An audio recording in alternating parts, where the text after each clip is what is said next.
O Flamengo começou 2026 de um jeito que pouca gente esperava. Um início de campeonato carioca fraco, resultados ruins, atuações abaixo do esperado e um clima que já começa a pesar nos bastidores. E antes que alguém diga que é só começo de temporada, deixa eu te falar uma coisa. No Flamengo, o problema nunca é só o resultado, é o que ele revela por trás. E hoje, o que está sendo revelado não é nada confortável. Desde os primeiros jogos do Carioca, o desempenho do Flamengo chamou atenção negativamente. O aproveitamento é um dos piores dos últimos anos. E mesmo com o discurso de time alternativo, a verdade é que a paciência acabou rápido. Internamente, a diretoria não gostou nada do que viu. A postura em campo foi considerada preocupante, a intensidade baixa, e alguns jogadores já começaram a ser observados com mais rigor. O que antes era teste, agora virou cobrança. Nos bastidores, o clima é de alerta. Existe uma sensação clara de que o elenco poderia entregar mais, mesmo com mudanças e rodízio. Pessoas influentes dentro do clube acreditam que o Flamengo entrou em campo em alguns jogos achando que venceria naturalmente, apenas pela camisa. E quando isso não aconteceu, a pressão apareceu.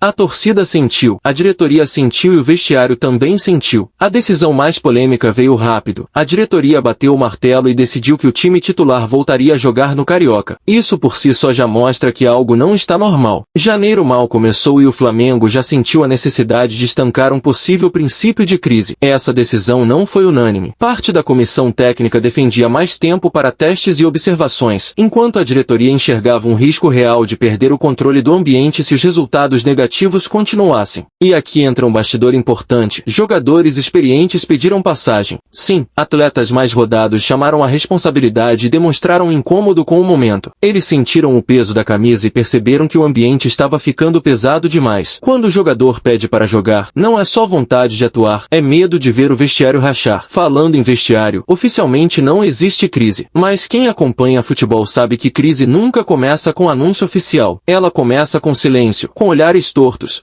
com entrevistas frias e com cobranças internas que vazam aos poucos. E isso já está acontecendo no Flamengo. Jogadores jovens estão sendo cobrados, jogadores experientes estão sendo observados e o técnico está no centro de tudo isso. O treinador, publicamente, segue respaldado. Mas nos bastidores, cada decisão está sendo analisada. Escalações, substituições, postura à beira do campo e até o tom das entrevistas. A gente dentro do clube questionando se o comando está sendo firme o suficiente para um elenco caro e cheio de estrelas. No Flamengo, não basta entender de tática. É preciso ter pulso firme. E essa é uma dúvida que começa a circular. Alguns conselheiros acreditam que o time joga abaixo do potencial, que o Flamengo tem peças melhores do que está mostrando. E quando isso acontece, o primeiro alvo é sempre o treinador. A pergunta que ninguém quer responder em público, mas que já corre nos corredores do clube é simples. Esse técnico consegue controlar o vestiário do Flamengo em um ano inteiro de pressão? Enquanto isso, o mercado da bola começa a esquentar. O Flamengo está atento, mas não quer cometer erros. A diretoria sabe que contratações mal feitas custam caro, não só financeiramente, mas esportivamente. A prioridade é clara. Jogadores prontos, que cheguem para jogar, sem status apenas pelo nome. Defesa e meio-campo são setores monitorados de perto, mas tudo depende de saídas. E as saídas são um capítulo à parte. Existem jogadores que perderam espaço, atletas com salários altos que não entregam o retorno esperado e nomes que já estão na lista de negociáveis. Isso não significa que serão vendidos agora, mas significa que propostas serão analisadas com carinho. E aqui vai uma polêmica. Há jogador insatisfeito no elenco, insatisfeito com minutos em campo, com função tática e até com promessas feitas anteriormente. Esse tipo de situação é perigoso. Empresários começam a se movimentar, pressão externa aumenta e o foco do futebol vai sendo dividido. O Flamengo sabe disso e tenta agir rápido para evitar que o extracampo vire protagonista. Porque quando isso acontece, o desempenho despenca. Falando em extracampo, clubes da Europa seguem monitorando os jogadores do Flamengo. Qualquer atuação razoável vira vitrine. E isso mexe com a cabeça do atleta. Alguns estão totalmente focados no projeto, outros já começam a pensar no futuro. Isso gera ruído, mesmo que de forma silenciosa.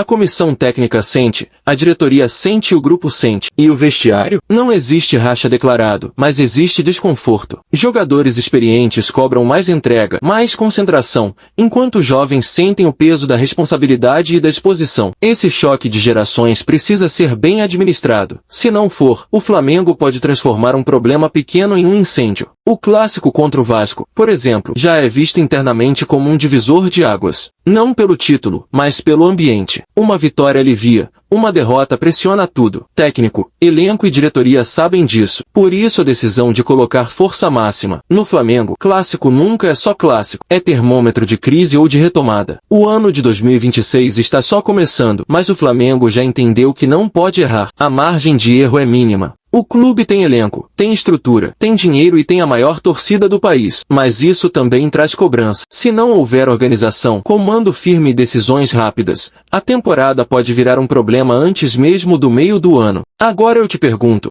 esse Flamengo te passa confiança? Você acredita que esse elenco está fechado com o treinador? Quem você venderia hoje se tivesse que fazer caixa? E quem você contrataria para mudar o patamar do time? Comenta aqui embaixo, porque a sua opinião é muito importante e aparece no próximo vídeo. Se inscreve no canal, deixa o like e ativa o sino. Porque no Flamengo, quando parece que está tudo calmo, é aí que a bomba estoura.